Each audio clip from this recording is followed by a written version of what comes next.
Καλησπέρα σας. Με λένε Νικόλα Γιατρομανολάκη και είμαι ο Διευθυντής Μάρκετινγκ και Επικοινωνίας του Κέντρου Πολιτισμού Ίδρυμα Σταύρος Νιάρχος. Εκ μέρους του Κέντρου Πολιτισμού, σας καλωσορίζουμε στη σημερινή μας εκδήλωση. Είμαστε προφανώς πάρα πολύ χαρούμενοι που έχουμε τη δυνατότητα να έχουμε μαζί μας σήμερα τον Jeffrey Eugenides. Είναι μια εκδήλωση που έγινε εφικτή μετά από τη σύμπραξη πολλών διαφορετικών φορέων.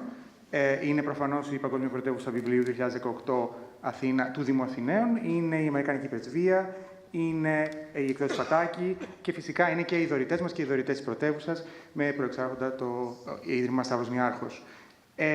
Να σας πω μερικά πράγματα για το πώς θα κυλήσει η σημερινή βραδιά. Πρώτα απ' όλα θα υπάρχουν τρεις χαιρετισμοί από τον Αντιδήμαρχο Αθηναίων, τον κύριο Λευτέρη Παπαγιαννάκη, μετά από την κυρία Κέιτ Μπέρνς, που είναι η πεντετετραμένη της Αμερικανικής Πρεσβείας, και από τον Πάνο Παπούλια, αναπληρωτή Γενικό Διευθυντή Στρατηγικής του Ιδρύματος Σταύρος Νιάρχος. Στη συνέχεια θα ξεκινήσει το κυρίως πρόγραμμα, που είναι η συζήτηση του κυρίου Ευγενίδη με τις συνομιλήτριές του. Ποιες είναι οι συνομιλήτριές του? Η μία είναι η κυρία Κάλλια Παπαδάκη, πολύ γνωστή συγγραφέας, έχει γράψει τους Δεντρίτες, Ευρωπαϊκό Βραβείο Λογοτεχνίας 2017, που και αυτή πραγματεύεται με έναν διαφορετικό τρόπο το ελληνο-αμερικανικό στοιχείο, και φυσικά και η Μικέλα Χαρτουλάρη, πολύ γνωστή, ένας άνθρωπος κατεξοχήν του βιβλίου, μητέρα του βιβλιοδρομίου στα νέα, αρθρογράφος, συντάκτης, κριτικός, μέλος της Επιτροπής του Βιβλίου, οπότε προμηνύεται μια πάρα πολύ ενδιαφέρουσα συζήτηση. Μετά τη συζήτηση θα ακολουθήσουν ερωτήσεις. Οπότε η συζήτηση ανοίγει για όλο το κοινό, μπορείτε να κάνετε τις ερωτήσεις σας στον κύριο Ευγενίδη, και μετά έχουμε την υπογραφή βιβλίων. Πώς θα γίνει αυτό? Θα γίνει εδώ, λίγο πιο πέρα. Οπότε, όσοι δεν ενδιαφέρεστε για αυτό το κομμάτι, θα σας παρακολούσαμε να βγείτε από εκείνη την έξοδο, ώστε εδώ να δημιουργηθεί μια σειρά για να μπορέσει να γίνει η υπογραφή. Επίσης, για να μπορέσουμε να προλάβουμε όλο και περισσότερες υπογραφές βιβλίων, θα θέλαμε, παρακαλώ, να έχετε σημειωμένο σε ένα χαρτάκι, θα σας δίνουμε και εμείς κάποια, το όνομα στο οποίο θέλετε να γίνει η αφιέρωση, και επίσης θα ήθελα να σας παρακαλέσω, παρότι ξέρω ότι ο πειρασμός είναι πολύ μεγάλος, να μην βγάλετε selfies εκείνη τη στιγμή. Αυτά σχετικά με τη διαδικασία. Από εκεί και πέρα, να ξέρετε ότι υπάρχει δυνατότητα, αν δεν το έχετε ήδη, για διερμηνία. Υπάρχουν ακουστικά που μπορείτε να πάρετε από την είσοδο της αίθουσας. Και δεν θέλω να μακρηγορήσω, γιατί νομίζω ότι πιο ενδιαφέρουσα θα είναι η συζήτηση που θα ακολουθήσει. Οπότε θα ήθελα να καλέσω τον Αντιδήμαρχο Αθηναίων, τον Λευτέρη Παπαγιαννάκη, στο βήμα. Ευχαριστώ πολύ.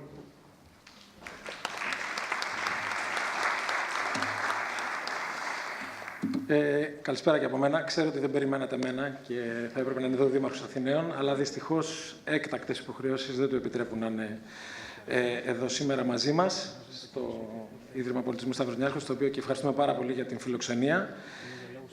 Παρ' όλα αυτά, υπήρχε το πρωί μια πολύ ωραία συνάντηση και μια συνέντευξη τύπου με τον κύριο Ευγενίδη στο Δημαρχείο, με την συνάδελφο την κυρία Νέλη Παπαχελά.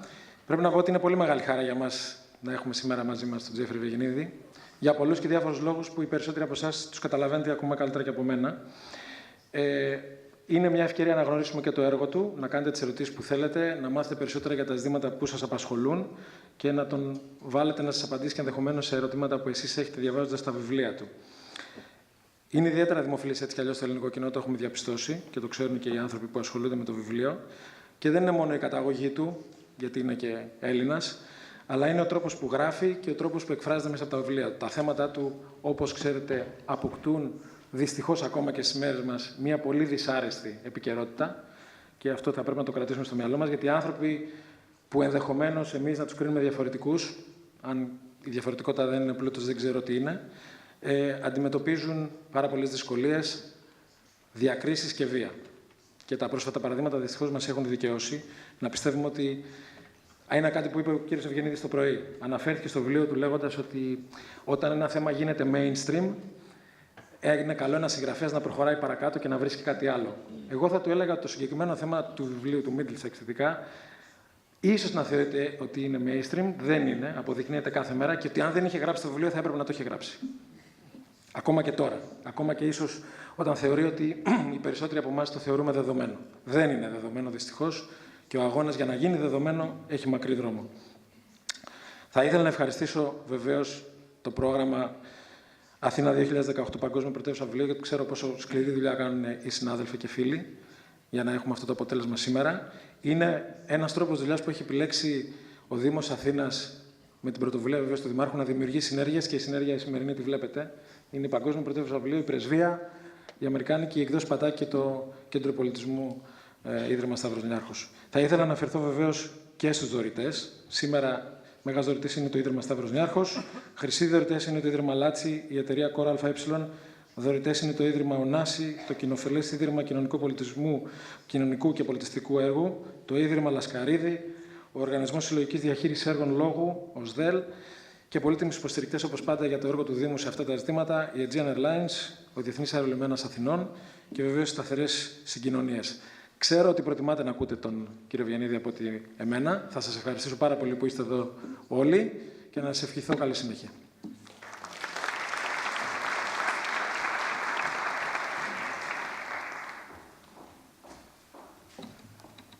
Kalispera sas. Good evening, everybody. Mr. Vice Mayor, distinguished guests, it is a great pleasure to join you tonight on this very special occasion. It's not every day that you get a chance to join a discussion with a Pulitzer Prize-winning author and one of the most celebrated American writers of our time.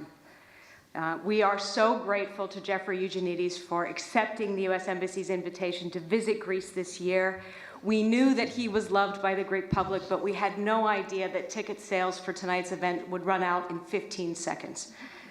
It's clear that you guys are all happy to see him here tonight, so are we. Yeah, it's pretty terrific. The U.S. Embassy has been a very proud partner of Athens as the World Book Capital of 2018. This is an incredible opportunity to recognize the vibrant contemporary cultural scene that exists in Athens. And I really want to congratulate the municipality of Athens and the Athens Book Capital organizers for hundreds of successful events that have already taken place around the city and will continue to take place through the end of this year. For our part, we have focused on bringing American literature to a wide public audience, both with the visit of Mr. Eugenides, who is a renowned author, but as well as by supporting public readings for vulnerable populations across the city. We were very pleased and are pleased to work with the organization Reading for Others on a series of special readings for elderly and care facilities all around Athens. And we're working with that same organization on public readings in the metro stations around Athens as well. Our participation in this program is part of our ongoing efforts to strengthen the people-to-people ties that have been such an important part of keeping the U.S.-Greece relationship so strong and so broad and deep. We were happy that we were also able to host Mr. Eugenides in Thessaloniki as part of our ongoing celebrations as the honored presence at the Thessaloniki International Fair this year. Earlier this month, we had the chance to showcase American innovation and technology in an American pavilion that received over 300,000 visitors. But we also wanted to use the opportunity to spotlight American culture and American literature. And so we were very pleased that Mr. Eugenides accepted our invitation to visit Thessaloniki as well and serve as an American cultural envoy there, as he is doing here in Athens today and tonight with all of you. So in closing, I want to thank again our wonderful partners for tonight's event, the municipality of Athens and the Athens World Book Capital organizers, Mr. Trokopoulos and Ms. Maraniti, our wonderful hosts at the Stavros Niarchos Foundation Cultural Center, Mr. Papoulias and his team, Ms. Anna Pataki of Pataki's Publishers, who brings Jeffrey Eugenides' Jeffrey Eugenides' work to the Greek audiences, and of course, Mr. Eugenides himself, who is one of the most prominent American writers of our times. Thank you all very much.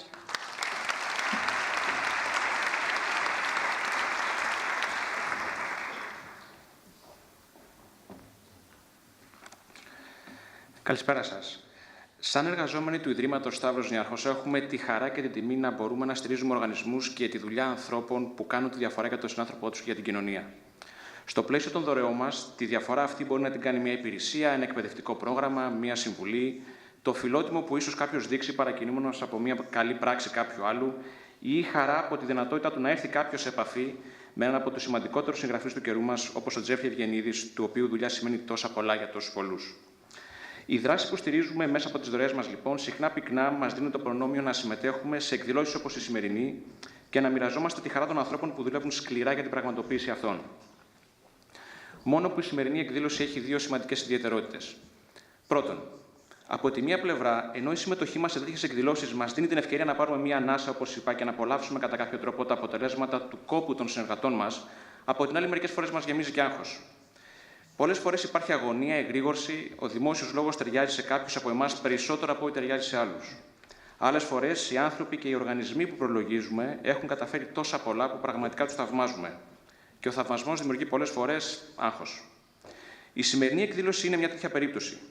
Τις τελευταίες ημέρες είχα σχεδόν την ίδια συζήτηση με αρκετούς συναδέλφους και φίλους. Η συζήτηση πήγαινε κάπως έτσι. Έμαθα ότι θα προλογίσει τον Ευγενίδη. Ναι, αλήθεια είναι, ήταν η απάντησή μου. Έχεις διαβάσει τίποτα δικό του? Έχω διαβάσει το Middlesex και έχω δει και το Virgin Suicides. Απαντούσα εγώ, παρά το ότι γνωρίζω πολύ καλά ότι ποτέ καμία ταινία δεν μπορεί να υποκαταστήσει ένα βιβλίο. Σου άρεσαν? Εγώ έχω διαβάσει και το Virgin Suicides και το σενάριο γάμου και ανυπομονώ να διαβάσω και τα Δελτία Παραπόνων. Καταστράφηκα. Νόμιζα ότι ήξερα τον συγγραφέα, ενώ σχεδόν όποιος μιλούσε τον ήξερε πολύ καλύτερα από μένα. Μετά η συζήτηση πήγαινε στο πόσο σημαντικό ήταν κάποιο από τα βιβλία αυτά για κάθε έναν από τους ανθρώπους με τους οποίους μιλούσα και για διαφορετικούς λόγους για κάθε έναν από αυτούς. Κατά κάποιο τρόπο, οι κάτοικοι μιας πόλης χρειάζονται τους επισκέπτες της και η επίσκεψή σας εδώ, κύριε Ευγενίδη, γεμίζει πολύ κόσμο με πολύ χαρά. Ευελπιστούμε να είναι και η πόλη μας το ίδιο γενναιόδορη απέναντί σας, όπως είστε εσείς με αυτή σας την επίσκεψη. Η δεύτερη ιδιαιτερότητα της σημερινής εκδήλωσης, εκτός από το άγχος, έχει να κάνει και με μια σημαντική παράμετρο που θα θέλαμε να διέπει όσο περισσότερο γίνεται τις δράσεις που υποστηρίζουμε. Αυτή είναι η παράμετρος της συνεργασίας διαφόρων φορέων από διάφορους τομείς. Η υποστήριξή μας για το θεσμό της Αθήνας σαν Παγκόσμια Πρωτεύουσα Βιβλίου έχει να κάνει τόσο με τη διαρκή υποστήριξη του Ιδρύματος στον χώρο του βιβλίου, όσο και στην προσπάθειά μας να υποστηρίζουμε δράσεις που προωθούν τη συνεργασία. Έτσι, θα ήθελα να ευχαριστήσω το Δήμο Αθηναίων για την έμπνευσή του να διεκδικήσει και να κερδίσει για λογαριασμό της Αθήνας το θεσμό της Παγκόσμιας Πρωτεύουσας Βιβλίου. Θα ήθελα να ευχαριστήσω τον οργανισμό Αθήνα 2018, Παγκόσμια Πρωτεύουσα Βιβλίου, και τους ανθρώπους του για όλη την αδιάκοπη δουλειά που κάνουν. Τον οργανισμό Σύμπραξη για την Αθήνα, διότι χωρίς την ύπαρξή του η δωρεά του Ιδρύματος προς αυτόν τον σκοπό δεν θα μπορούσε να υλοποιηθεί. Την Πρεσβεία των ΗΠΑ και τις Εκδόσεις Πατάκη, διότι η συνεισφορά του στη σημερινή εκδήλωση είναι απολύτως καταλυτική, καθώς και το Κέντρο Πολιτισμού Ίδρυμα Σταύρος Νιάρχος για τη φιλοξενία. Ειδικά αναφορικά με το τελευταίο,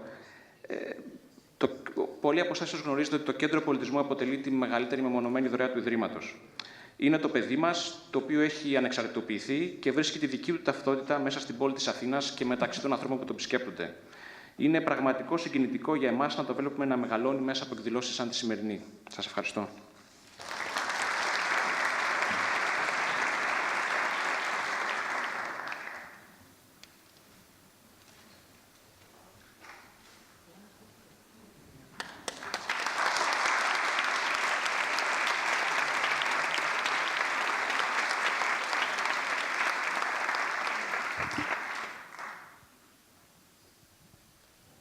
Good evening. I'll just, before anyone says anything, I just want to thank you all for coming. This is an incredible space, an incredible foundation and building. I was asked today what my impressions of Athens were. At that point, I had been in Athens about 3 hours, so I didn't have too much to say, but I could have answered differently, having come here. This is so representative of the new Athens, and an Athens I haven't seen before, and probably which most people don't yet know about around the world. So it's very impressive place to be here tonight, and I want to thank the Stavros Niarchos Foundation as well as all the other partners that you just heard named quite a few times in the opening remarks, but my publishers, Pataki's publishers, the Athens 2018 book capital, City of Athens. For some reason, there's the City of Athens is named twice in that foundation's name, so you make sure you know it's about Athens. And of course, the U.S. Embassy. I'm very happy to be here representing the United States and the connections that Americans have to Greece, especially my own family, from my grandparents through my father. So, welcome. Thank you very much. In the Athens jewel, yes, this yes. Building and this opera house and the National Library. I'll start with by telling you a secret about Jeffrey Eugenides. This.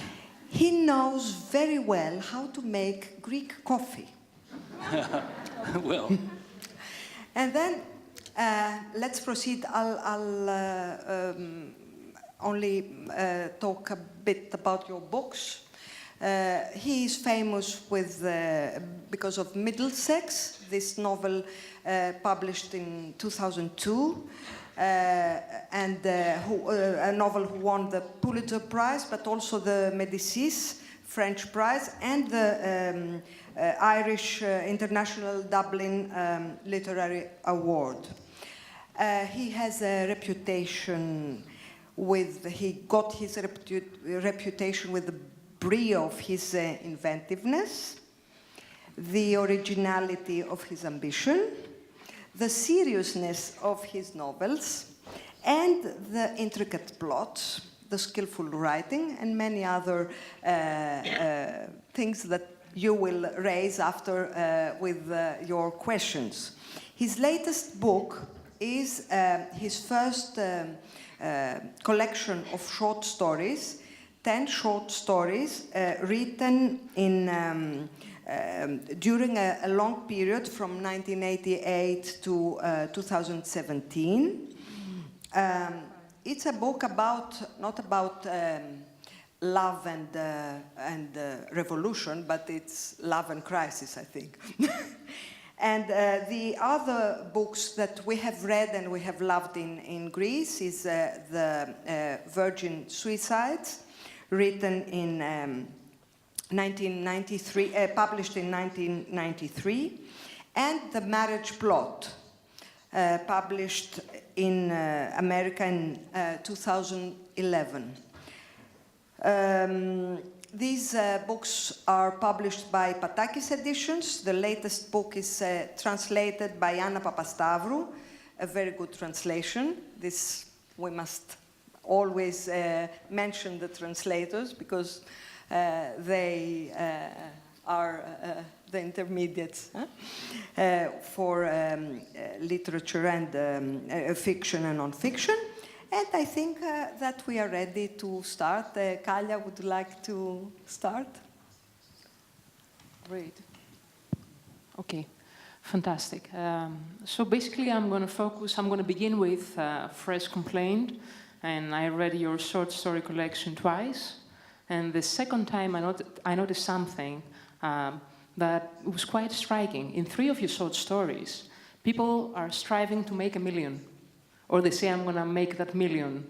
And I wanted to know, is it so important for the Americans to make that first $1 million? Especially they say, you make that $1 million before you're 30, then you're successful. Or was it the crisis itself and the circumstances that made you write about that? Because I know that comes up in Time Sir, in Great Experiment, that case of embezzlement, they're going to share $500 million. And the other short story is Early Music. His wife tells him, I'm going to make that $1 million so you can keep the clavichord. Well, it seems to me that Stavros Niarchos did a pretty good job making $1 million over here in Greece. I don't think it's limited as an American dream. Seems to be quite widespread. Even a few people in China are doing that now, formerly communist. It is obviously a very, very big thing in American culture, the idea of hitting it big, hitting the jackpot, making $1 million. The story, Great Experiment, where the man embezzles, the first line is, if you're so smart, how come you're not rich? That myself when I read it. Exactly. Every writer, suddenly it's gone. Every writer has wondered that. Every poet. If you're good in school and you're smart all the way through school, and then suddenly if you find yourself as I did, driving a taxi or being a busboy, and that's where I learned to make Greek coffee when I was working in a Greek restaurant. You do wonder what was all that book learning about, and how can I turn that into something. My own father was a businessman, so I grew up in an atmosphere of hard work that wanted to be evident with material gain. My Greek-grandparents came over, obviously having lost everything, and my grandfather from Asia Minor was a college teacher over there, and in the States he was unable to do that, so he opened a bar and grill. First he had a grocery store, then he had a bar and grill. And my father thought of taking over the bar and grill for a while, and my grandfather said, no, you have to do something better than that. And so my father went into business. It's certainly part of most of the American families that I grew up around, post-war families. Most of the fathers educated in the GI Bill and going into work for themselves. So I was going to add, your father was a mortgage banker? Because in Yes. time, sir, Yeah. I was mesmerized. So it has some personal elements. So you use some personal elements and then you create whole worlds and stories. Some stories are autobiographical and close to my life, and some are, like Middlesex, depart a long way from my life. Timeshare, my father was a mortgage banker, pretty steady. It's a very boring, solid kind of business, getting mortgages and getting people into their houses and making sure they pay their mortgages. And you make just a little bit of money off of that, but it's steady. It's not an exciting kind of business. And as he got to be older, he wanted to go into real estate and become a real estate developer, which is a more risky, dare I say, Trumpian sort of behavior. And my mother said, we're fine. We can retire now. We should just do that. But my father didn't want to. He wanted to go out with one last blaze, and so he went into real estate, made a lot of money, and then lost all of his money at the end of his life. And I see that both as a kind of tragic consequence of hubris. Almost classical hubris in the Greek sense, and as well as something magnificent about it, that he didn't want his latter years to just be filled with a kind of dull retirement. It didn't work out for him, but I understand his enthusiasm. Do you need to enrich your fiction with autobiographical touches? I do, because you can never write too far from the things you know, and if you try to, it ceases to be very credible to you, and then the readers don't believe it either. So either if I write a story that's close to what happened, then I can just rely on the facts I know. But what I like to do better is to come up with a story that didn't happen, but make it seem as though it happened by filtering it through my own circulatory system, using lots of details about my life, people I know, Detroit, things like that. Detroit. We must talk about Detroit. You were raised in Detroit, I was. The heart of the car industry. Yes. A very important town of racial conflicts, of labor movement, of music. Very important. And then you saw this town falling apart about. Yeah, I did. Could you tell us about that? What's the imprint? Well, it's both conscious. Detroit is both conscious and unconsciously invoked in my novels. The first novel of mine, The Virgin Suicides, takes place in an unnamed suburb of a Midwestern industrial city. It's about 5 sisters who are suicidal, and they commit suicide, and it's told by a collective narrator of boys who are obsessed with these girls. Like a chorus. Like a chorus. Because my name is Eugenides, people say it's a Greek chorus. I didn't think about that at the time. By the way, it's really wonderful to be in a country where I don't have to tell people how to pronounce my name. I say Eugenides in English because I've anglicized it, but Eugenides is the right way. I go to other countries, and they ask me how to pronounce it. I just pronounce it however you want to pronounce it. But only here do I not have to spell it. It's wonderful. It's my entire life. The trauma is finally gone from this. So the first book is about this family, and the boys are now older men, and they're thinking back about their adolescence. And the house that the girls lived in is decaying. You get a sense of Rust Belt, industrial decay in the city, even though it doesn't specify that the city is Detroit. Various plagues happen in the town. The Dutch elm disease wipes out all the beautiful elms. When I wrote the book, I didn't really know why I was drawn to this rather macabre material and this idea of a vanished and ephemeral time. And only after finishing the novel did I think about it, and I realized it was the experience of growing up in Detroit that really made me write that novel. I might have been writing about suicidal sisters, but I was writing about a town that had changed so utterly. When I was born, Detroit was the 4th largest city in the United States and the richest per capita, which is an amazing thing to think about. And by the time I went to college, it had lost about 1/3 of its population. At one point, it got down to half its population.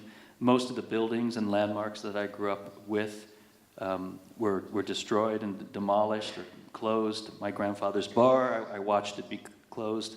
Then finally, it was a site of arson. It was burned down, and then it was bulldozed away. So that seemed normal to me growing up. It seemed that the way of all things was temporary and was passing, and it left me with this sense of impermanence about the world. I didn't grow up in a place like Athens where you can see ancient history, if not perfectly preserved, at least extant, so that you know centuries have passed and people have survived and continued. It was the opposite in Detroit. Things were just going away in a flash. So that whole experience, which I took to be natural, imbued my first novel. But then when I moved on to Middlesex, and I'll stop blathering on, but when I moved to Middlesex, then I was consciously writing about Detroit, writing about its history, because I realized what an important city it is in America.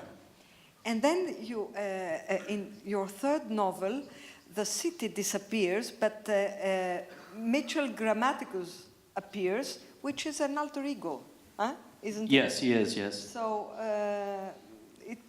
I find it rather interesting. I was going to say, yeah, it's great. It's totally different. The voice is different. You have those 3 undergrads at Brown, and it's a coming-of-age book.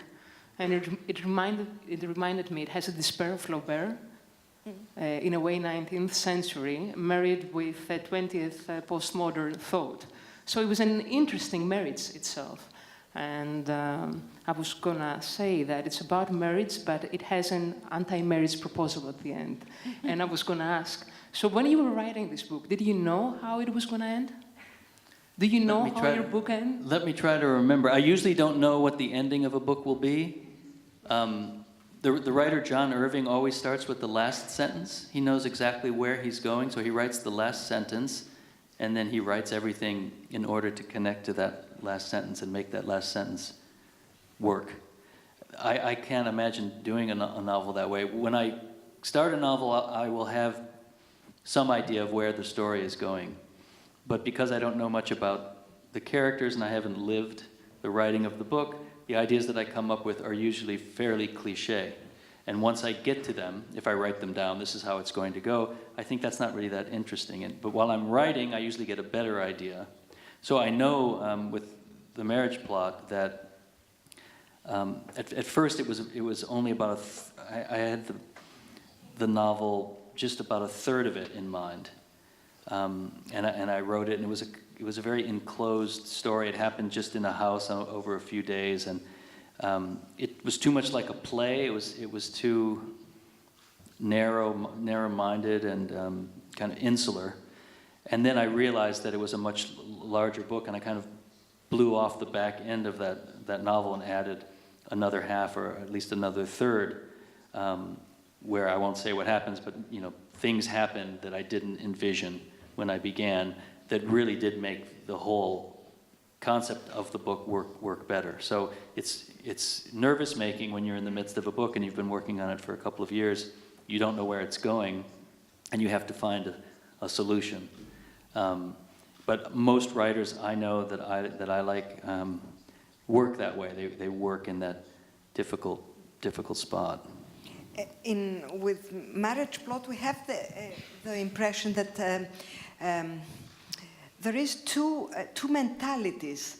the European one through the Derrida, all the French theory, and the American one through the new criticism you are talking about, but under one senses that you talk about theory, but you talk about people. I mean, you think of theory, but you see how this, what does this mean in everyday life. So, did you want to oppose or to see the place of the U.S. And Europe in your, I don't know, in your mentality, in your work, in...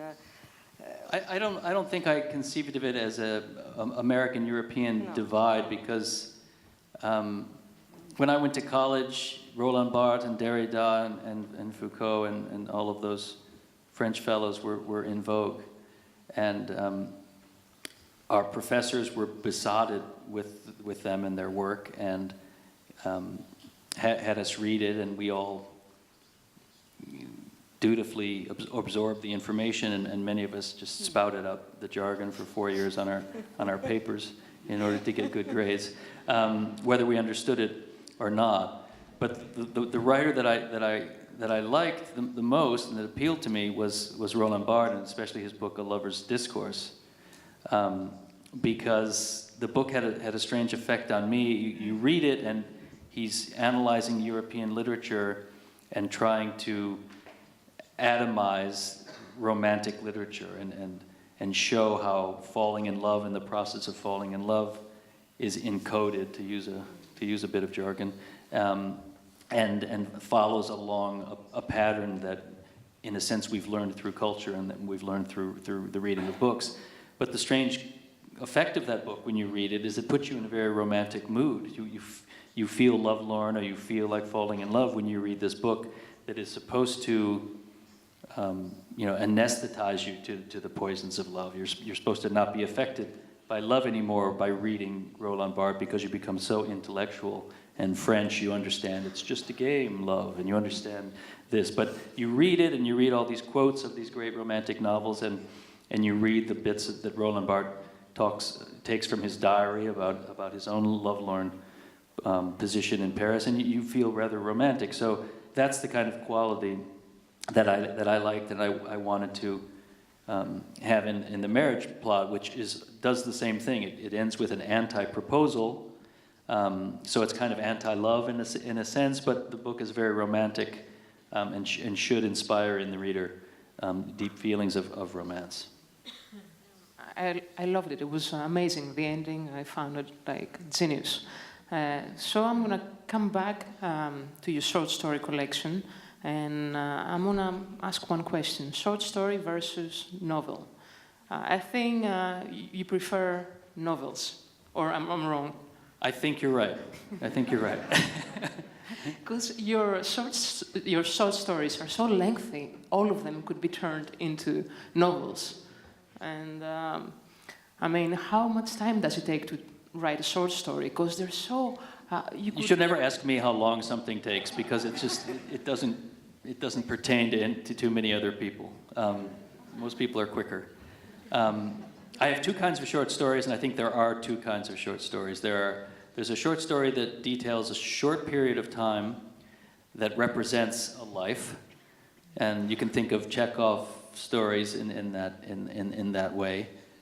They're often about a short episode, and yet you seem to feel everything about those people and their lives. And then there's stories like Alice Munro writes, many of her stories, where you feel that they're capacious stories that tell you about an entire life, and they're boiled down into a few pages. So I have both kinds of stories in my book, and the most recent stories are the more Monrovian stories, in that I thought about them as novels.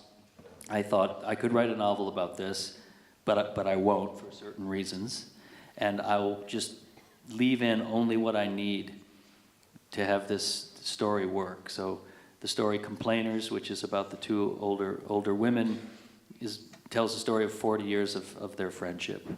And yet the story is about 30, 35 pages. You're right, they're not short stories, but they're short-ish. They're like novellas in a way. Yeah, they're short-ish, but they're not novellas either, because that's about 80 or 90 pages. So they're a weird length.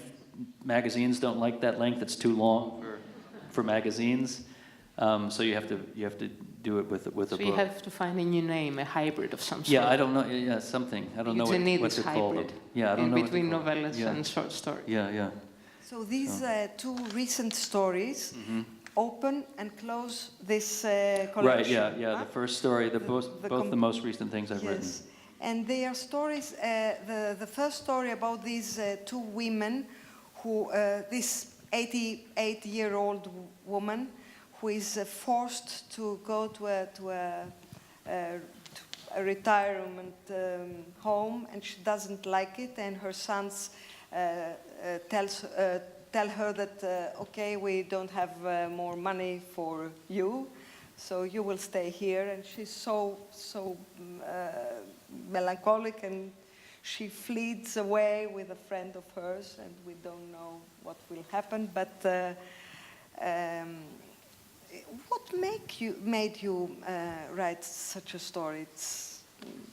Well, it was inspired. There is a sentence there where you say that love is not, the sentiments are not in the equation of everyday life. I mean, as if life is organized without this part of the feelings of people. Well, I got inspired to write that story because of my own mother. It's a story. The book is dedicated to her, and that story is directly about her. My mother was a great reader all her life, and passed down to me a love of literature, and always supported me in wanting to be a writer. And but at the end of her life, she suffered from dementia and became unable to read. She first read more and more simple books, and then it became very hard for her to read, and reading was really the mainstay of her life. So losing the ability to read was a terrible thing for her. I began writing that story, and as many adult children of people with Alzheimer's or dementia do, the point of view was the adult son in this case, writing about the parent. And it just occurred to me that I'd read a lot of stories like that already, and I didn't want to just add another one. So I thought, how can I write the story differently? And I decided to write about the part of my mother's life that I knew the least about, which was her friendship with a younger woman that she maintained for, as I said, for about 40 years. A friendship which was itself sustained by reading books and passing books to each other and talking about them. Even when they lived in different cities, they would send books in the mail. So this was the part of my mother's life I didn't know about. This was not the part at home. This was not the part where she was my mother or my father's wife or anything like that. This was, in a sense, her free self, herself away from all of us. In my case, all of the men, three sons and a father. And she had a book that she loved. When I visited her in the last years, there was this book on her shelf, and it was called Two Old Women: An Alaskan Tale of Courage, Survival, and Betrayal.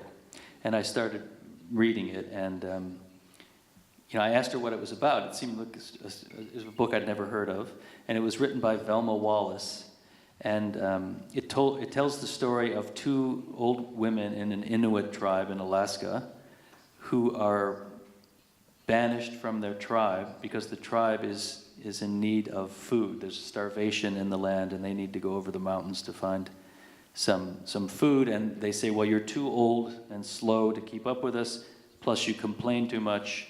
It's time for you to go off into the wilderness and die. And the two women go off separately. It's the custom of the tribe to do this, and so they think, okay, this is it for me. I'm going to die out in the wilderness. And then the two old women bump into each other in the woods, and they start talking, and then they say, I don't really feel like like dying out in the snow. How about you? And the other woman says, no, I don't really want to either.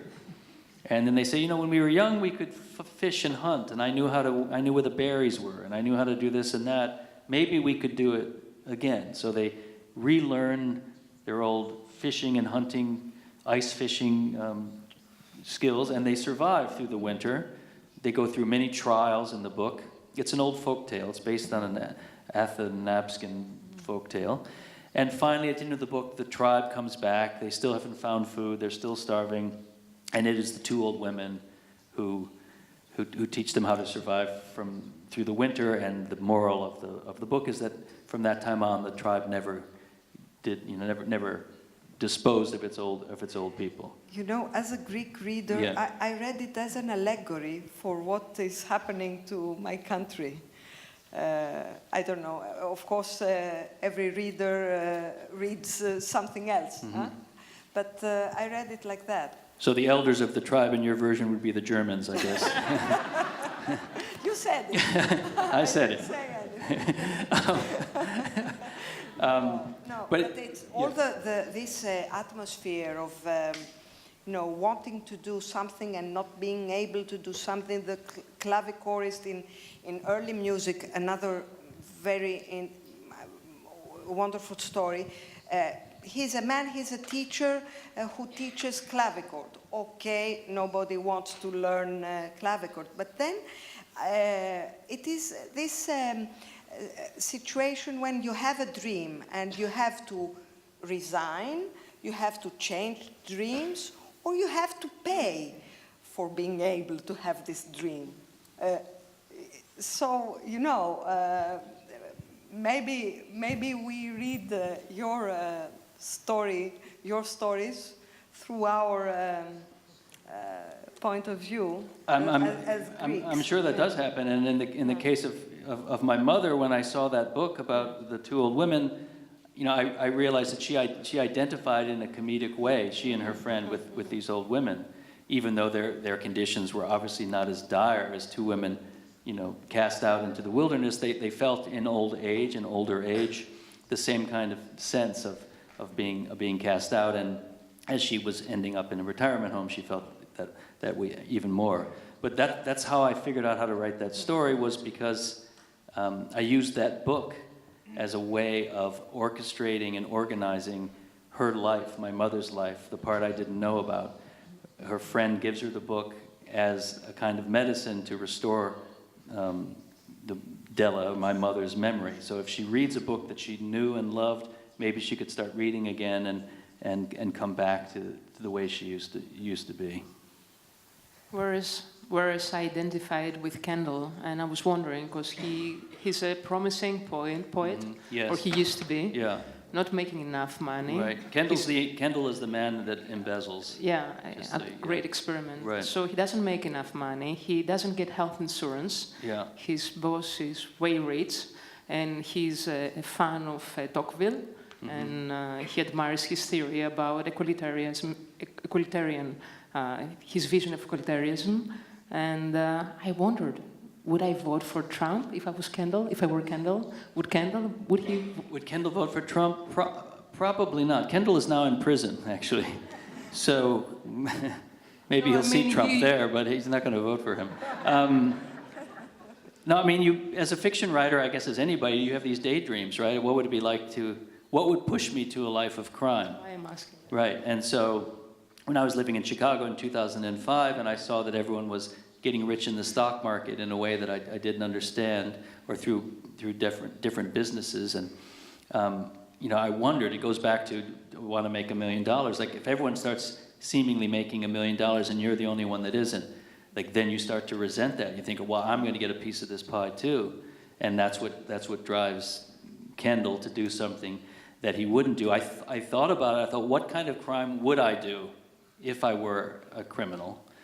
This was before the series Breaking Bad, which is kind of the same idea, right? That's a smart chemist who takes on a life of crime. So he gets into the drug business. He knows how to make meth. I couldn't do that. Maybe I could embezzle, though. Embezzling, that's just, that's pretty easy, I think. It's just before the collapse of Merrill Lynch and Lehman Brothers, so you're quite prophetic as well. Yeah, but Arthur Anderson figures in that story. So I was, well, if I was really prophetic, as I think I said this today, I would have shorted the stock market in 2005 and made a lot of money when the crisis happened. But that's not what happened. Instead, I bought a house 2 weeks before the crisis. The price So that's, fell. you want to come to me for some business advice? I'm the man for that, for sure. I find it interesting that you are referring to Tocqueville, the man who wrote about democracy in America 200 years before. Right. And it is as if you try to figure out what this country wanted to be and what this country managed to do with itself. Huh? Yeah. Well, I was reading, you know, it wasn't enough of a story just to have a person become an embezzler. It had to mean more to me. And I was reading de Tocqueville at the same time, so I made Kendall be an editor at a small publisher who was publishing de Tocqueville, a small pocket edition of the Democracy. And in reading de Tocqueville, that's what happens to you. You recognize things about it, descriptions of America that are beautiful in the natural setting, and also seem still apt about the way people behave. Certain of our civic institutions and civic habits he nails in 1780, and they seem true. But certain other aspects are completely foreign to the America of today, and the chief one of which is that de Tocqueville said what distinguished America from Europe was the equality of condition among the citizens. Everybody he met, at least of the white voting, public, had about the same amount of money. There weren't really rich people and really poor. Everyone had about the same education. So democracy depended on an equality of condition. And now in America we have the largest disparity between rich and poor that we've ever had. So that's a glaring difference. So the story comes out of that. What is true in the founding of America? Which ideals have been able to be, fulfilled and kept, and which ones have totally been lost? It's interesting that Peter Carey wrote also a book. I know, a couple of years later he wrote about de Tocqueville as well. About Tocqueville, Yeah. Hot topic, de Tocqueville.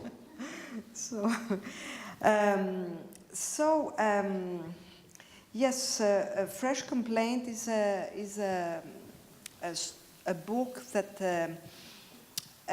tells the story of you as a writer, from your starting point till today. Maybe the themes that interest you, and also your growing up as a writer. Would you? I don't. Is it you wanted to do that, or it? No, I mean anytime you put a book together where one story was written when you're 25 and one is written when you're 55, it's going to happen. There are some. I mean, in the early about πώς το λένε το διήγημα. Excuse me. The Thai story. Airmail. Yes, the Airmail. The story that Annie Proulx loves, I think. Airmail. One sees Mitchell Grammaticus there, so it's the person we see also in Marriage Plot. And he goes in Thailand. You were with Mother Teresa in India. One feels that you are behind this short story, no? Or not? Yes, that's one of the more autobiographical stories. The original was published in the Yale Review, and that character's name was Mitchell Carambelis. Ah, really? And yes, it was not Mitchell Grammaticus, but it was the same fellow, because I did take a trip around the world. I took a year off from college and went around the world, and came through Greece for part of that time, and then went to Asia, went to Thailand. I was going through a religious search in those years, and I got very sick with amoebic dysentery, and I tried to cure myself through spiritual means, just fasting and what I considered to be prayer. These two things is what I used. No medicine. I refused to take medicine. At the same time, I was writing letters to my parents on airmail envelopes that they used to have. Of course, in those days, there was no internet. You didn't call home. When you left home, you were gone. You were lost to the world and lost to your parents, and they didn't know what happened to you. So my parents were in extreme agony, wondering what happened to me, and every now and then they'd get a letter with crazy, things in it, because I would be writing the letters, and in a way they would be like writing fiction. I would just write about how I was feeling or what I was seeing. I went to the Ganges, and I watched some bodies being burned by the Ganges, and I described the body being burned and the intestines filling up with gas like a large balloon and popping, and my poor mother is reading this at home, thinking about what diseases I'm catching. It's terrible. No, my mother was actually, she finally just lay down in the bed and had a headache for about 3 months until I came home. But I was on a great adventure, so I would write these letters and they would get them back. And that's the idea of the story, about a kid kind of going around the bend, having a wonderful adventure in a certain way, but tormenting his poor parents with his letters. Have you kept the letters?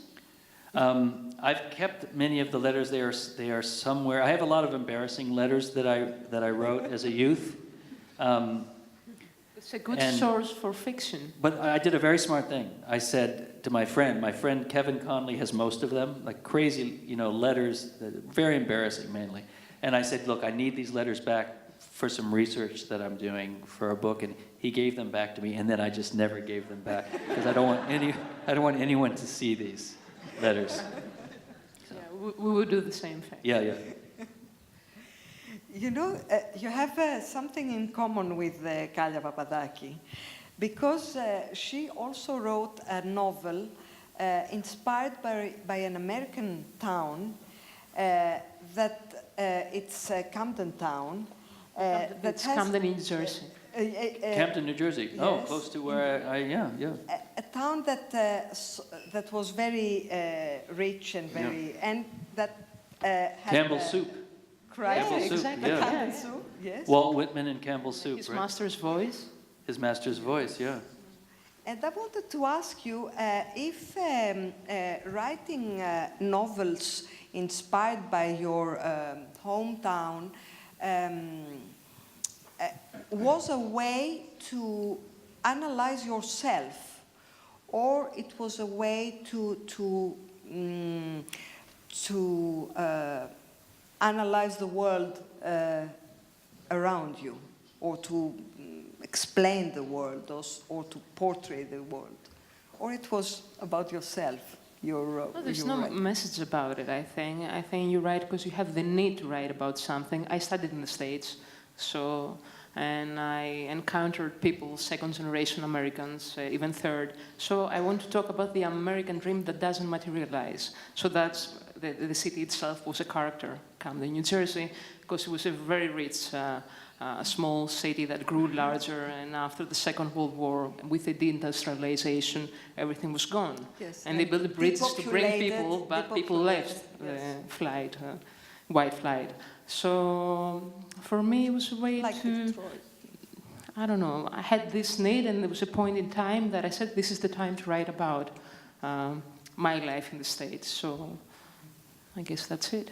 So it's you with Camden, Philip Roth with Newark, New Jersey, and me with Detroit. It's the same subject, pretty much. True. Yeah. But I've never been to Camden. Oh, you've never been? No. Oh. I started in upstate New York. Uh-huh. But I just want to write about Camden because it was easier. Because I think sometimes when you write about certain cities, you have prejudices if you've been living about certain things. So I want to do all the research from scratch and actually delve into the city and find things. Because sometimes you find the truth without having lived in that kind of time. I believe that Jeffrey Eugenides has written some perfect pages on Asia Minor without having been there. Well, I have been there now, but I wasn't there in 1922. That was the problem. In Middlesex, all these pages about the Greek story of Aisha Minor are very, very vivid and Yeah, I really, thought I could do it. I was yeah. kind of.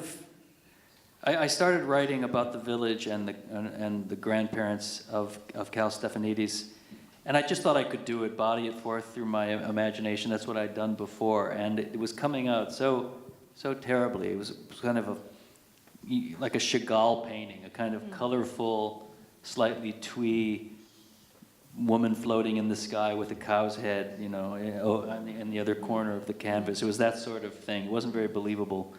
And I realized that I was going to have to do some research. I actually had a very strange thing happen to me.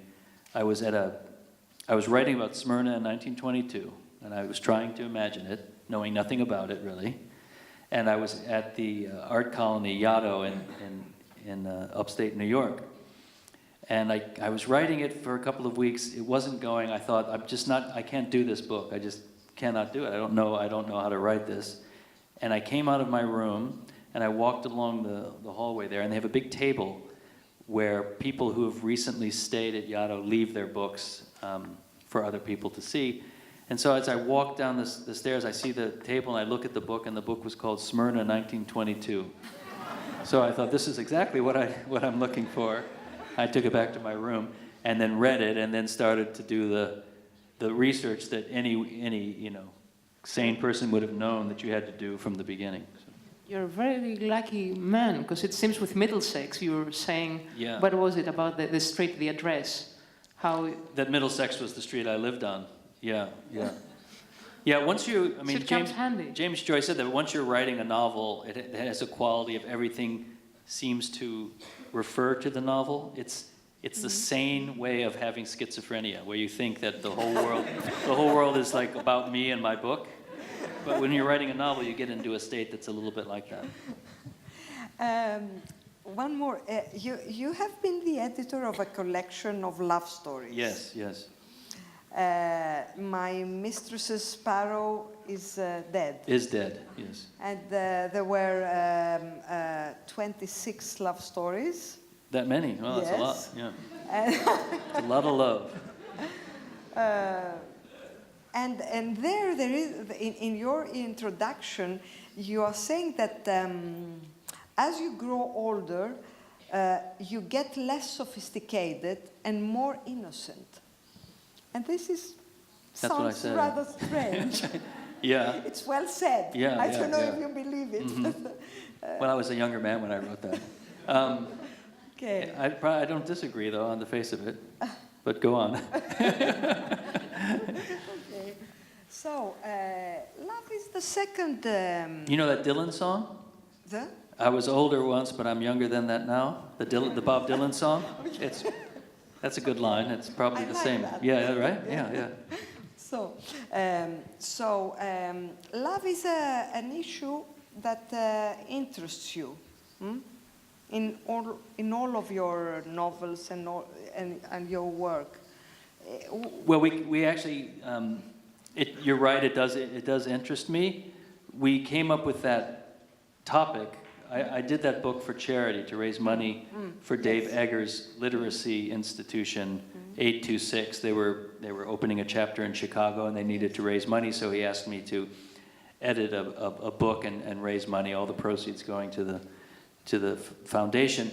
And so we had to think of a topic that would have wide appeal, and love stories seemed to fit the bill.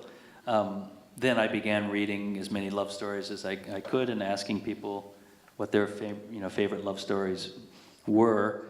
And it was incredible the kind of different stories that really are love stories. I didn't feel at all like that the topic narrowed the kind of fiction I was reading. It was every kind of story fit in there, from George Saunders to Chekhov, to Gilbert Sorrentino, to Alice Munro, and Deborah Eisenberg. There were so many great love stories of different kinds. So it was a lot of fun to do that. Yes, it seems an issue not serious enough. I mean, now that everything is so serious and so hard. But, yeah, except if you talk to anyone, what are they talking about? Their love lives a lot of the time, or some problem. So it's still on people's minds. Yes, it's a fresh complaint too. And I'm going to ask another question. It's a bit provocative. No, I'm just kidding. All right. So from your short story, Oracular Vulva, it's Dr. Peter Luce, then we meet him in Middlesex. Right. And Ermail Grammaticus, we see him, he reappears in The Marriage Clause. So your next book, do we know the character? Or is it a short story we're going to see? We don't know, but I've given in. I didn't finally explain that when I went back, I changed Mitchell Carambolus to Mitchell Grammaticus because he's the same guy, so it didn't make sense that he had a different surname. Mitchell Grammaticus is something of an alter ego, and certain of my ideas in the future require someone like that, a half-Greek from Detroit. And when I need him, I'll use him as a narrator, probably as a first-person narrator. Yeah, it's a way of writing about my life, but not having to vouch for the facts and the details of my life. For real, you're not pulling my leg.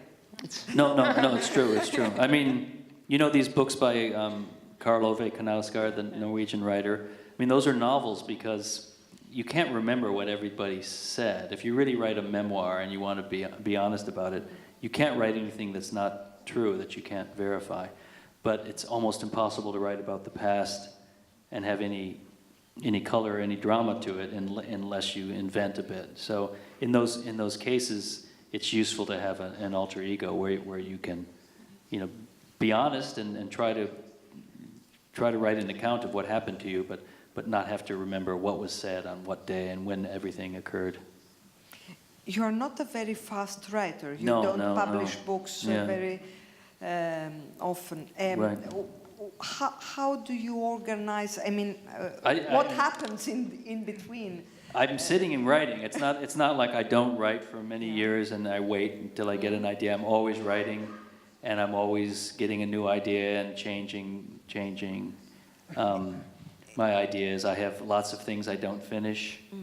I have a lot of self-doubt about my work, so almost everything I'm working on, I decide is not going well, and then I have a better idea, and then I go off and I try something else, and then I come back. I usually need 2 or 3 projects at once, boiling, and then I see which one is coming along the best. So it's not a very productive method.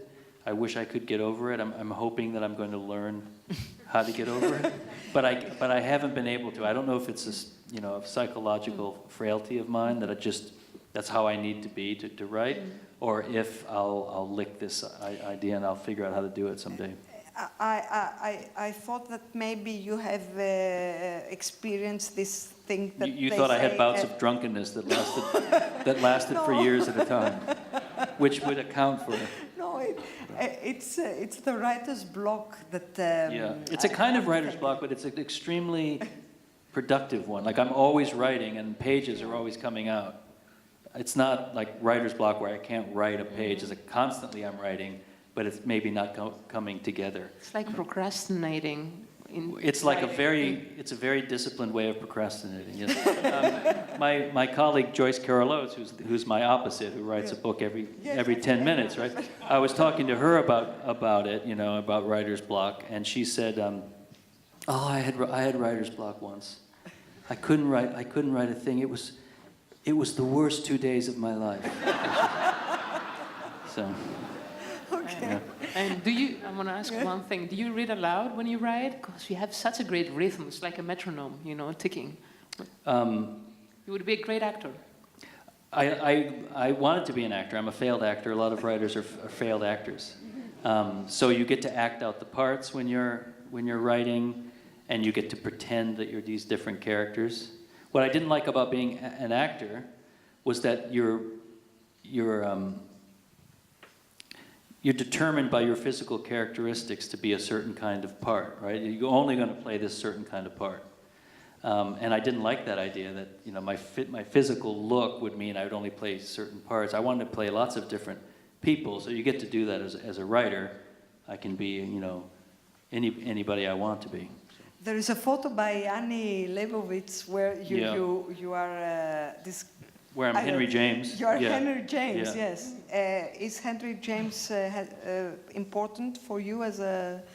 Yeah, I love Henry James. Henry James was a writer that I was assigned in high school, especially the Portrait of a Lady, and I didn't care for it at all at that age, and then read it again in college and loved it, and read it again as a young person and loved it even more. He's, you know, I think most American writers, he's pretty much right at the top.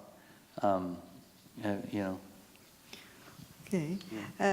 Do you think that maybe it's time for... Yeah, yes? even I thought the light was flickering up Is for a it really? second there. So. Okay. It went fast, okay. Yeah. Οπότε, ναι, ήρθε ήρθε η στιγμή, ώρα ναι. για τις ερωτήσεις. Ναι. Ωραία, θα βοηθήσω λίγο σε αυτό. Αλλά δεν βλέπουμε από Θα εδώ τα χέρια. βλέπω Ναι. εγώ ευτυχώς, γι' αυτό ήρθα Ωραία. για να βοηθήσω και θα ανοίξουμε και τα φώτα. Όπου και να κάθεστε, είτε στο πρώτο θεωρείο, είτε στο δεύτερο θεωρείο, είτε στην πλατεία, θα σας βρούμε και θα σας φέρουμε ένα μικρόφωνο. Απλώς θα θέλαμε οι ερωτήσεις να γίνονται στο μικρόφωνο για να μπορούν να τις ακούν, να τις ακούει και οι διερμηνές μας και να μπορεί να τις μεταφράζει. Οπότε, όποιος θέλει να ξεκινήσει, η πρώτη είναι πάντα πιο δύσκολη. Έχετε εκεί. Ωραία. Στην πλατεία, στο κέντρο. Είναι μια κυρία Στο πρώτο. Ναι. Και στο πρώτο θεωρείο βλέπω μια κυρία στο μέσον και στο κέντρο, στην πλατεία, πρώτη τελευταία σειρά. Ας πάμε στην πλατεία και μετά πάμε στο πρώτο θεωρείο. Do you prefer to answer to 2 or 3 questions? Shall I start? Can do it in English. Can I do in English? That would be good since Okay. my thing is not working in translation.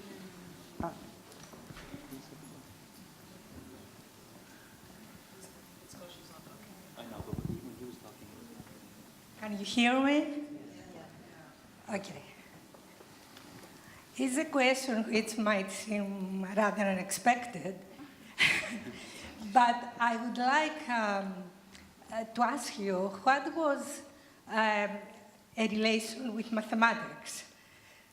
Why ask that? I find your work very, very well structured.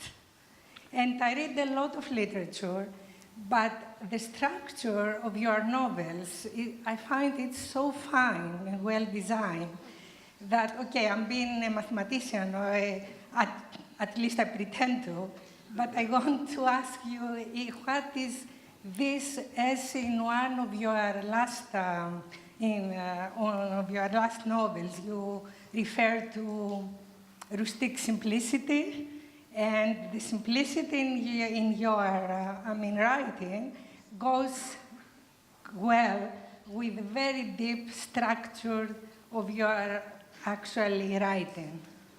That's the most flattering thing that's ever been said to me. I'm going to put it on my next book. I'm particularly flattered by it because probably my weakest subject in school was mathematics. I was okay. I had to work hard to do well, but it doesn't come naturally. As my friend Marlene here will know, she was just teaching me some math the other day. We were doing some math problems. She thought I wasn't as bad as she expected, but it's not a strong suit for me. So are there other ways that I've come to the ability of doing that? I certainly care a lot about clarity of structure. It's something I think about with novels, and one of the reasons it takes me a long time is that I want the pieces to fit together in the right way. I know they say there's connections between music and math, and you could tell that Bach would have been a great mathematician by the way he writes. So I can kind of come to some of those ideas through an artistic means, but if I actually had to do it with figuring out equations, you would find a much uglier and a more unkempt novel on your hands. But I do value clarity. I mean, our lives are very confused. At least mine is confused, and my thinking is confused. And writing or a novel is the place where I can exert some order, impose some order on that confusion. So it's akin to simplifying things through a mathematical equation, I suppose. But I wouldn't say that anything I do is at all connected to the deep difficulties of mathematics. Πάμε λοιπόν. Ξέρω ότι υπάρχει μια ερώτηση στη μία σειρά ακριβώς μπροστά από την άλλη, αλλά προηγείται η κυρία στο πρώτο θεωρείο. Οπότε, αν μπορεί να ξεκινήσει η κυρία και μετά ο κύριος που έχει το μικρόφωνο στο χέρι του ήδη. Ευχαριστώ. Mr. Eugenides, in Middlesex and in Marriage Plot, you are dealing with medical issues like bipolar disorder and sex identity disorder. And as a medical doctor, I am very impressed by the way you are dealing with these issues, and this reveals an in-depth analysis by you in those fields. And I would like to explain to us how do you perform your research, and also, I want to congratulate you about it. And also your novel Middlesex, it is referred as an example in medical lectures here in Greece. Well, unlike mathematics, I do have some grounding in biology. It was the science that I always liked the most and studied the longest in my life. So when I started writing about genetic condition, I wasn't as at sea as I would have been had I been writing about chemistry or physics or something like that. But I did the research that you would expect. I went to the medical library at Columbia and began researching intersex conditions, because I wanted to write about someone who changes sex, who goes from being female to male, but I wanted to write it in a way that was accurate and was true, as though this really was happening. It's not a fairy tale. It's not a myth like Tiresias changing sex. It's about a real person, and I would approach it through realism and accuracy. So it depended on a lot of medical facts, and I just went and studied and I got. Was helped by the research, because when I found the condition that I use in Middlesex 5-alpha reductase deficiency syndrome, the crucial fact about that syndrome is that it only happens in isolated communities because it's a result of a recessive mutation. So there's only about 3 or 4 places on Earth where that happens, and that led me to think about small villages. How could I write about a small village? Maybe I could use my Greek side of my family. I knew they came vaguely from Asia Minor and lived in a small village surrounded by a Turkish population. Maybe I could use that. As a fiction writer, you're always trying to figure out what you can exploit from your own history and your autobiography. It's not that you're interested in your life, it's just what can you use, because that's the material at hand. So then I began writing about this little village, and the book changed. It expanded and became about migration, it became about immigration to the United States, and it became about all the history that the characters passed through, from the burning of Smyrna in 1922 to the race riots in Detroit in 1967. So sometimes research will be the thing that opens the door to what your story is going to be. It's not only there so that you can get the facts right, it actually tells you what the story is. You're right, I have a talk set up in a few months with a medical school. I'm often asked to talk to medical students, because the practice of deciding what to do with children born with ambiguous gender has changed from the 1970s to today, and that's essentially what the subject of Middlesex is. So they treat me sometimes as though I'm a medical expert and I can tell them what to do, which couldn't be further from the case. But I know that it's taught in medical schools quite often. Ο κύριος στην πλατεία.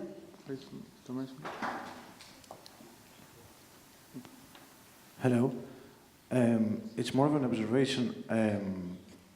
I've read the Virgin Suicides very carefully, and there was this thing that I thought that I think that I saw in your last book as well.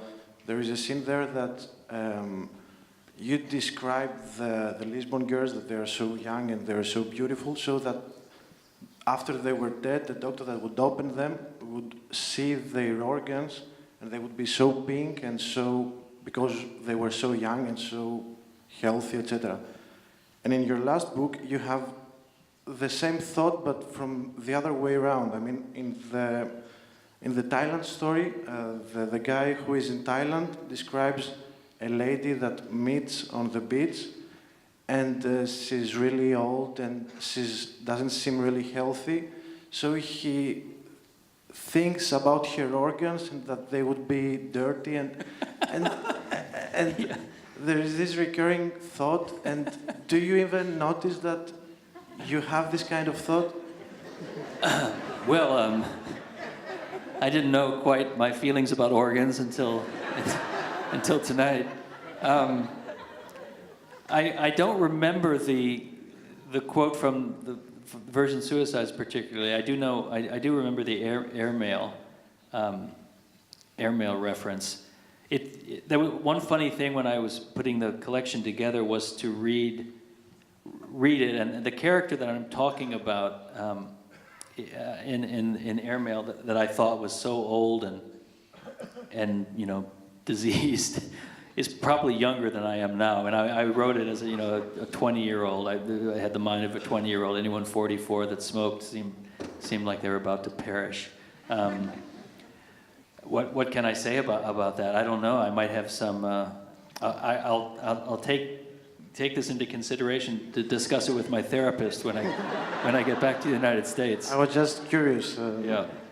No, I don't. No.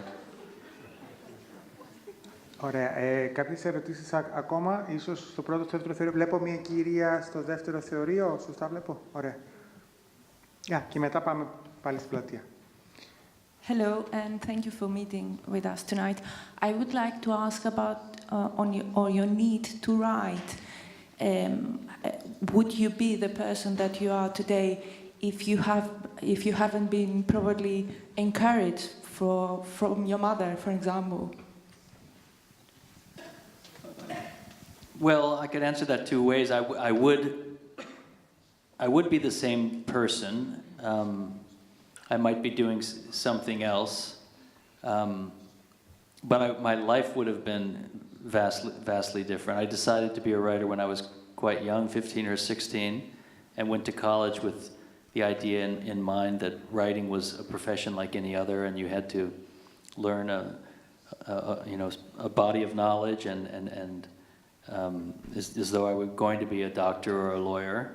So I proceeded pretty methodically about it, and then didn't expect to publish too early. I think I read Virginia Woolf said you should never publish a novel before you're 30, and that always seems sensible to me, so I didn't even think about publishing very much in my 20s. I was just trying to practice and get a little bit better at it. Then I turned 30, and it started to get a little uncomfortable at cocktail parties when people would say, "What do you do?" And you'd say, "I'm a writer," and they would say, "Have you published anything?" And you would say, "No," and then they would really not think that you were a writer. So I thought I better publish something, so at least I'll be able to survive cocktail parties. And then I did, but that's a flippant way of saying that my whole life really has been organized around writing. It's what I think about, and when I get up in the day, and how I've organized my life. I seem to want. I think a lot of people are like this. I want something that I don't have yet, and once I have that thing, it's not very interesting to me, and I need something else. Writing books is like that. When I finally get a book going, and I think it's going to be good, then it energizes me, and it excites me. I'm happy to be alive, and I'm happy to be working. As soon as it's finished, then it's an imperfect thing that I don't particularly want to revisit that much, because I want the next thing. It doesn't seem to be a very wise way to live, but I haven't found another way that makes me feel as happy and engaged as when I'm in pursuit of this ever-retreating goal. So that's how my life has been. So I guess without being a writer, I certainly wouldn't be the person who I am. Υπάρχει μια ερώτηση, νομίζω, εδώ μπροστά στην πλατεία και μετά πάμε πάλι θεωρείο και μετά ξανακατεβαίνουμε πλατεία.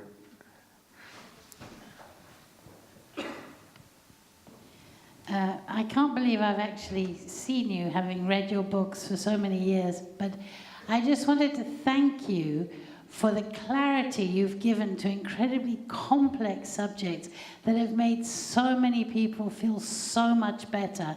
I mean, I'm sure you're aware of this effect you've had, but it's been like magic for so many people, and really, there must be thousands of people who are so grateful to you for giving this clarity to these complex subjects. Well, thank you for saying that. I don't know if you have a question, I'll answer it, but I'm blushing at your words. I just really wanted to say that because the marriage. I mean, it's gone to so many people. It just organizes the you know what I mean, the difficulties and the anguish, and then it's such a skill you have. I can't think of a question. Okay. It's amazing. Maybe we could just do this instead. This is easier on me. Ευχαριστούμε. Πάμε στο θεωρείο 1, στο πρώτο θεωρείο και μετά θα ξανακατεύουμε στην πλατεία. Hi. I just wanted to ask how, basically, because you grew up in America, I wanted to So did you, it sounds like. Actually, no. No, okay. But I am half American, though. Doesn't matter. Okay. But I wanted to ask, basically, how you connected to your Greek roots as you were growing up there, because it does shine through in your novels, especially, in Middlesex. Mm-hmm. And I wanted to ask, basically, how you felt about that growing up and how it affects you now. It's complicated because I'm half Greek. My mother is Irish and she's from Kentucky, so she was a southern girl when she met my father at the age of 16.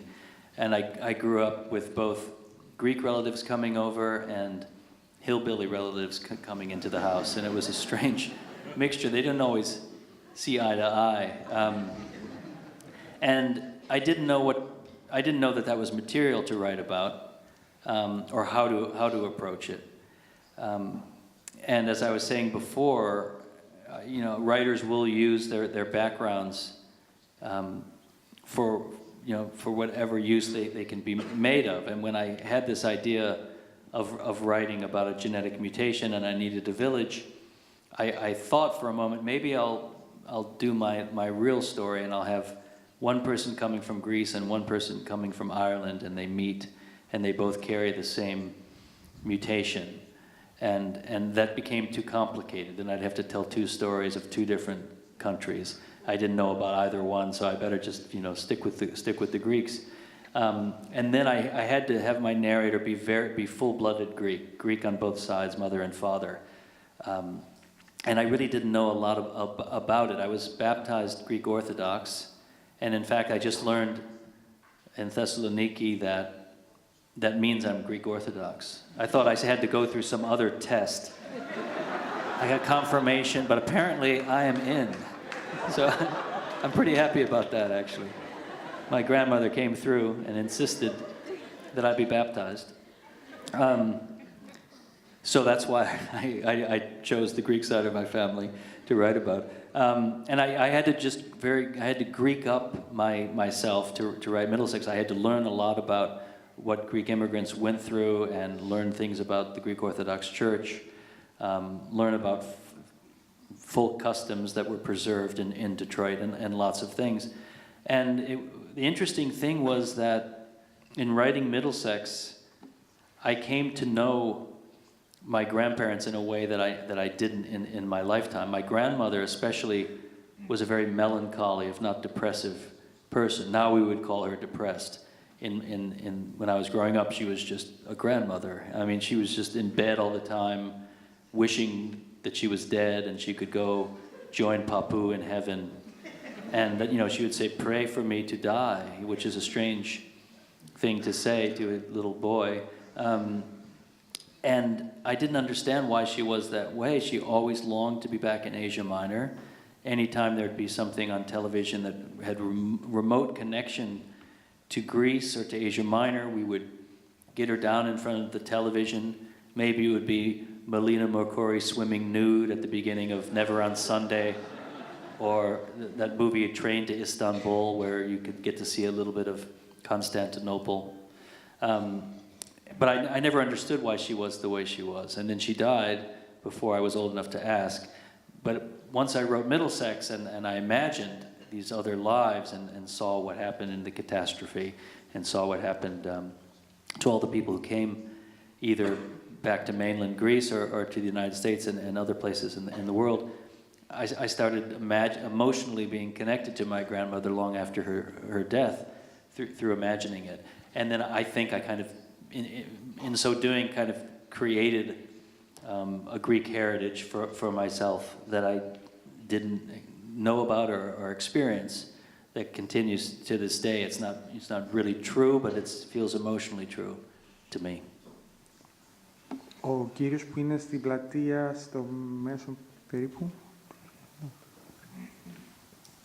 Hi, this has more to do with seeing your work, your own work, in another medium, and how it was to transition from a book that you've written to see it as a movie. I understand that you surrender some control to your reader, where he reads your book and interprets it his own way. Right. But there it's still a book. Right.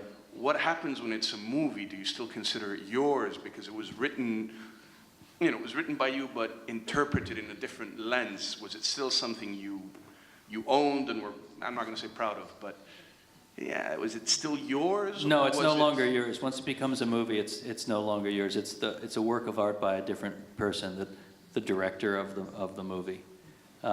They are inspired by your book to make another work of art that corresponds to the book, but is not the book. It's a little bit like if the book could dream, the dream that the book had would be the movie. It has the same kind of relationship that we do to our dreams. It's constituted by the same elements. People we know appear in our dreams, but we're not really, that's not really our life. It's some other different kind of relationship to life. So that's how I think about it. You just want the movie to be as good as possible as a movie, and you want it not to violate the spirit of your narrative or the atmosphere of your book, so that it's something else. I've had that happen too. I've had other things made turn to films. So the Virgin Suicides felt like a true representation of the book, but very different. And I've had other things where it's almost a different story. And then it becomes a little more, less pleasant experience when that happens. Can I do a quick follow-up? Sure. If you could pick a medium for your book to be translated into, which one would resonate the most with you? I don't know. I mean, books are language. Once you leave the realm of language, I think it doesn't really matter. Would opera be better than a film? Would a play be better than a film? I think they would all be about the same amount of diversion from the original. Έχουμε κάποια άλλη ερώτηση. Έχουμε μια κυρία, βλέπω, στην πλατεία. Ωραία.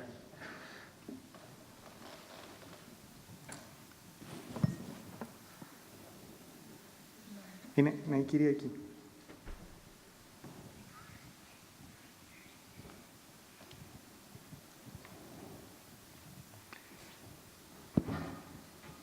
Hi.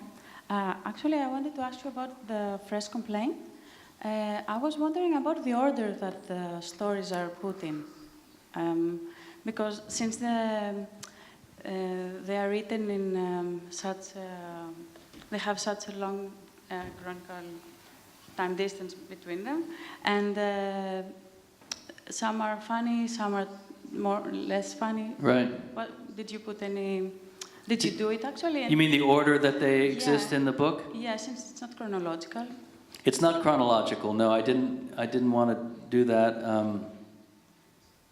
I wanted to begin and end the book with the most recent work I've done and with the stories that are the longest and most fulsome and most like novels. That just seemed like a good way to bookend the stories.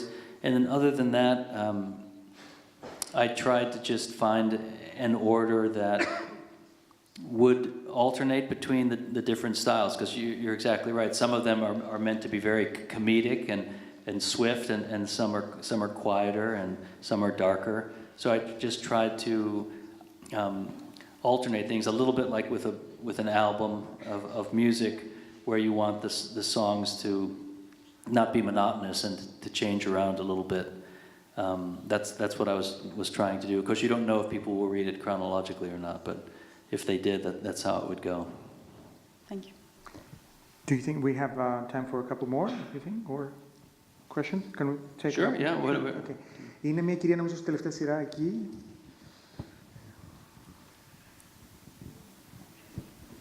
Κύριε Ευγενίδη, what I would like to ask you is, I read in your biography that you have lived in Berlin, Germany for 5 years. Is that correct? That's true.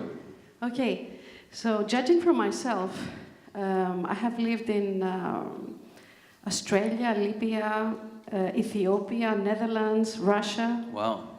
Many different countries and a few years in each country. I have taken parts of each country and made them my own. So I'm very interested to know about those 5 years that you lived in Germany. How were they? What did you get? How did they change you? I'm interested in that experience of yours. Despite my little crack about the Germans earlier this evening, I have to say that I had a pretty profound experience in Berlin. It was a great period of my life. I never had a desire to live in Germany.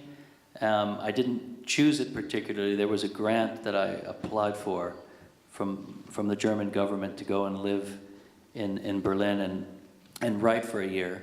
So I went over there. If you'd asked me, where do you want to live in Europe, I wouldn't have said Germany. I just didn't think about it. But once I was there and living there for so many years, I became, I don't know, like deeply enmeshed with the culture. My daughter was 8 months old when I went there, and have a lot of memories of the things you do with kids when you live somewhere, toy shops and sweets and different ceremonies and different places. So it seems bound up with that a bit, and I made most of my really good friends in Berlin.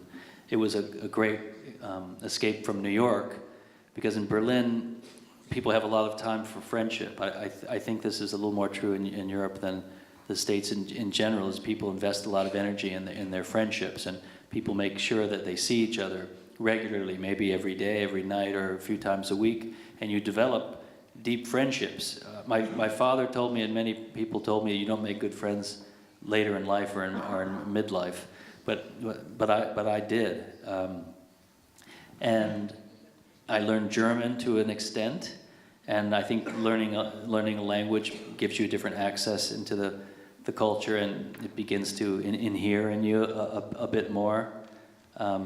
And something I'm working on now, another novel, is very influenced by Germany. So I think of Middlesex as sort of my Asia Minor Greek book. I have another one in me that's going to be my German book. So a pretty strong influence those years. Να πάρουμε μία τελευταία ερώτηση. Βλέπω εδώ μία κυρία εκεί πίσω. Ναι. Hello. Hi.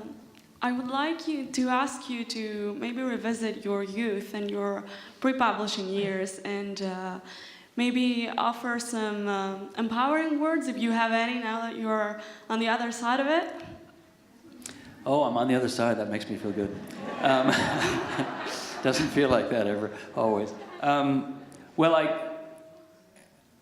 I'll tell you what's great about being a young writer or an aspiring writer is that no one is waiting for you to write. You're under no obligation except your own to work. And there's a purity to that experience that I try to hold on to. I like to write in small, ugly rooms that resemble the kinds of places that I lived when I was just out of college. The uglier, the better. You want to feel as though there's nothing in your life but the typewriter or the computer that you have. That's a condition that I like to feel, at least imaginatively. I try to imagine. I had a really beautiful writing studio for a while. It was made of glass and was in a garden, and it was just too beautiful and nice to write in. I need more of a squalid kind of hovel. Now I have a small bedroom. It's not squalid, but it's small enough that I can imagine that it's that kind of place.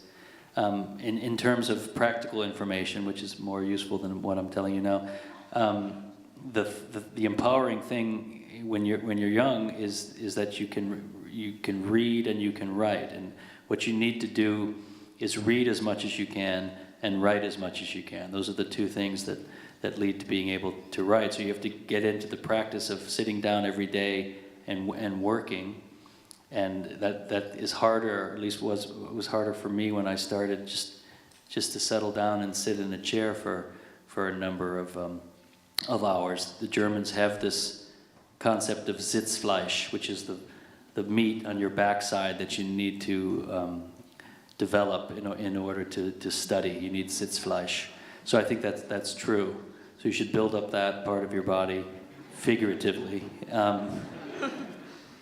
And you need to read, because you can't write without knowing what's been written, and you can't learn how to write unless you find the writers who you love and see how they did what they did, and why do you love them, and take apart their books and reread their books many times until you understand how they're constructed, and then little by little you start to be able to write yourself. The last thing I would say is not to be overly concerned about developing a voice that is your own and distinctive. Writers need to be original, and they need to find their own way of writing, but sometimes you don't end up having a distinctive voice in the way of a Hemingway or a Raymond Carver or someone like that, a voice that is unremittingly the same book to book and identifiable and characteristic. Sometimes you have many different voices and you can use them in different projects. I think George Saunders did a tour of Greece over the summer, and he's certainly a writer that thinks voice is paramount in fiction, but he creates different voices for each story or each novel. So you don't need to worry about finding this one way to write. I think that can really intimidate young writers, that they think they have to develop such a thing. Can I continue? Sure. How do you overcome your reluctance to share your work and your self-doubt? Is it a leap? Is it, I don't know. I don't know. I don't share my work very much. Many years go by before I show it to anyone. So you're asking the wrong guy. Writing is bound up with two things. There's self-doubt, and then there's an immodest amount of self-aggrandizement. Sometimes you think you're the greatest writer, and the next day you think you're the worst writer in the world, and you just go back and forth between those feelings. All writers do. So you just have to get used to those states of emotion passing through you, but not defining you. Thank you. Ευχαριστούμε πολύ. Νομίζω ότι κάπου εδώ, παρότι ξέρω ότι θα μπορούσαμε να μείνουμε μέχρι τα μεσάνυχτα και να ρωτάμε ερωτήσεις, αλλά υπάρχουν πολλά βιβλία που περιμένουν ένα αυτόγραφο, οπότε ευχαριστούμε πολύ τον Jeffrey Eugenides, ευχαριστούμε πάρα πολύ την Κάλλια Παπαδάκη, την Μικέλα Χαρτουλάρη.